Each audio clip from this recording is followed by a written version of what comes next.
Dementes Podcast apresenta Abrindo Parênteses. Sua porta de entrada para o Velkipedia. Apresentação: Evandro Luiz Velk.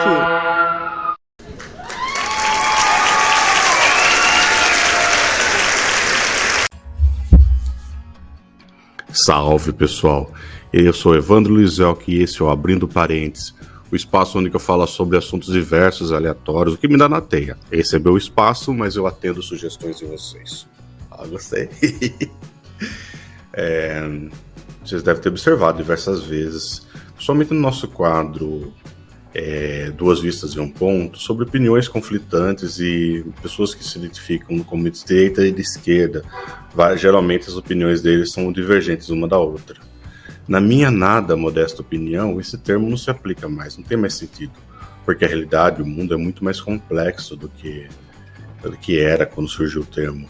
Tem pessoas que podem ter opinião de esquerda em um assunto e em outro ser de direita, e aí fica meio complicado. Por isso nós vamos falar hoje sobre a origem do termo direita e esquerda e o que eu acho que deveria ser, que é mais adequado para você rotular. Rotular não é uma ideia muito saudável, mas enfim, a gente faz isso direto. Antes de ver o vídeo, curte, comenta, compartilha, ativa o sininho de notificações, manda, principalmente pro seu inimigo. Ele tem que ouvir todo o vídeo, sabe? Ele dá trabalho. Amigo, você pode mandar, mas o inimigo manda mais. Valeu, vamos lá, valeu! Vamos começar com um pouquinho de história. Estamos em 1789. A França era uma monarquia absolutista. Porém, o Estado estava falindo. Tem início a primeira etapa da Revolução Francesa. Uma Assembleia Nacional Constituinte foi instalada e antes mesmo da edição da primeira Constituição Francesa, foi decretado o fim do feudalismo, com o fim dos direitos feudais e dos privilégios, instaurando a igualdade entre todos.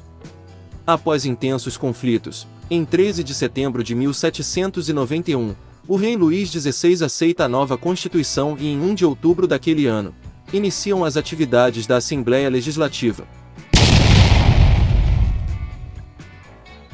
É aí que nossa história de direita e esquerda começa. Luís XVI era o detentor do poder executivo. O poder legislativo era exercido pela Assembleia Nacional Legislativa, a qual dividia-se em 3 grandes grupos. Os girondinos, que sentavam-se à direita, eram compostos de 260 monarquistas constitucionais ou conservadores, defensores da realeza e contrários à agitação popular. Os jacobinos sentavam-se à esquerda, menos numerosos, 136 deputados. Eram partidários dos ideais revolucionários e desejavam que estes fossem expandidos para toda a Europa. O restante, 345 deputados, formavam o centrão da época, que votavam de acordo com as circunstâncias. Portanto, a ideia de esquerda e direita veio desta Assembleia, significando a esquerda um movimento revolucionário e a direita um movimento pela manutenção do status quo. Paralelo a isto, outra revolução estava surgindo no mundo. A Revolução Industrial. A partir dela, um novo modelo de exploração da mão de obra humana surgiu e com ela 2 correntes de pensamento. O liberalismo, o qual, segundo seus principais teóricos, é uma doutrina que luta pela liberdade e pelos direitos individuais, pela igualdade perante a lei, pela proteção da propriedade privada e pelo livre comércio. Dentro desta liberdade absoluta, foram autorizadas a adoção de condições desumanas de trabalho. As fábricas geralmente eram quentes, úmidas, sujas e escuras. As jornadas de trabalho chegavam a 14 ou 16 horas diárias, com pequenas pausas para refeições precárias. As crianças eram utilizadas nas fábricas e nas minas de carvão, sendo que muitas morriam devido ao excesso de trabalho, da insalubridade do ambiente e da desnutrição. Entre 1780 e 1840 intensificou-se a exploração de crianças. Eram ajudantes de cozinheiro, operadoras de portinholas de ventilação ou auxiliaram a produção nas fábricas. Diante desta situação, começaram a explodir revoltas dos operários, bem como surgir filósofos que propunham alternativas a este modelo. Dentre eles Karl Marx, o teórico do comunismo, o qual, em apertada síntese, é uma ideologia e um movimento político. filosófico, social e econômico cujo objetivo final é o estabelecimento de uma sociedade comunista, ou seja, uma ordem socioeconômica estruturada sob as ideias de igualitarismo, propriedade como um dos meios de produção e na ausência de classes sociais, do dinheiro e do Estado. Na visão de alguns brasileiros, comunista vai tomar sua casa no CDHU, seu Renault Kwid e esta é a maior líder comunista do Brasil. A companheira Anitta que vai implantar uma ditadura gay e obrigar todo mundo a fazer uma tatuagem íntima. O pensamento comunista inspirou uma revolução surgida em um país praticamente feudal: a Rússia.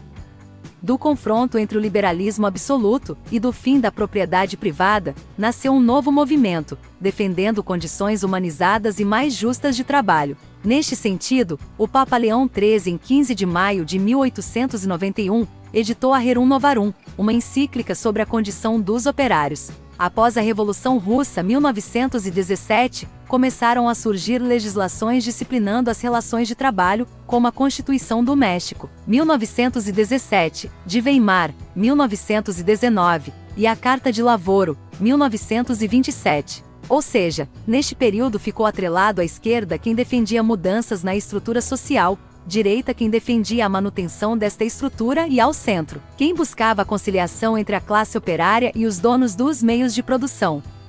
Voltando para a Revolução Russa, a agora conhecida como União Soviética foi liderada por Lenin e depois por Stalin, o qual cometeu algumas ou várias atrocidades. Quando morreu, em 1953, iniciou-se um momento chamado desestalinização, liderado por Khrushchev, que visava a eliminação do culto da sua personalidade. Assustados com as notícias vindas dos países soviéticos, parte das pessoas que se identificavam como de esquerda passaram a focar em outros assuntos, como meio ambiente, proteção de crianças e adolescentes, etc. No mesmo período, surgiram os movimentos pelos direitos civis dos negros nos Estados Unidos. Basicamente, após o fim da Guerra da Secessão e da abolição da escravatura, foram criadas leis que impediram a integração dos ex-escravos na sociedade. Eram leis que determinavam a segregação de escolas públicas, locais públicos e transporte público, e a segregação de banheiros, restaurantes e bebedouros para brancos e negros. As instalações para afro-americanos e nativos americanos, quando existiam, eram consistentemente inferiores e subfinanciadas em comparação com as instalações para americanos brancos. Após muitos anos de lutas, somente em 1964 foram revogadas todas as leis discriminatórias nos Estados Unidos. Por outro lado, o movimento de luta pelos direitos civis dos negros ressuscitou um odioso movimento chamado Ku Klux Klan, também conhecida como KKK ou simplesmente o Klan. Ou seja, do lado da esquerda poderíamos rotular quem busca direitos de igualdade, da direita quem se posiciona contrariamente a isto e a extrema-direita, quem combate esta busca de forma agressiva.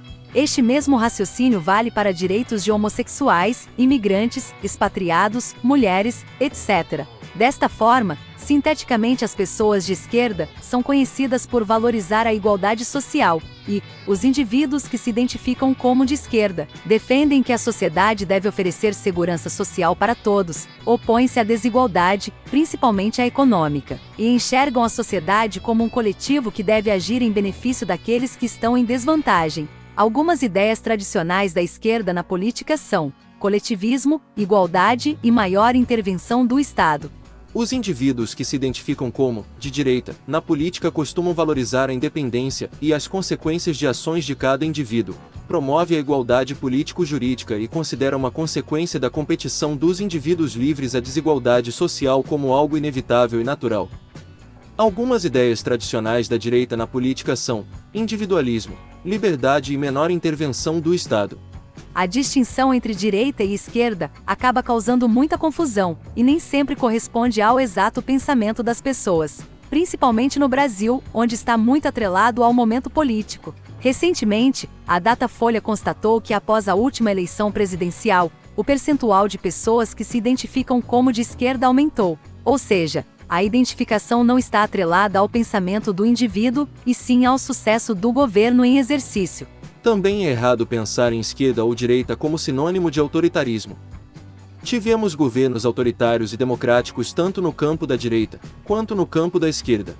Esta distinção não faz muito sentido no século XXI, porque o mundo é muito mais plural do que pensamos. Por exemplo, Cabo Daciolo foi preso por liderar uma greve de bombeiros e, apesar disto, é evangélico conservador.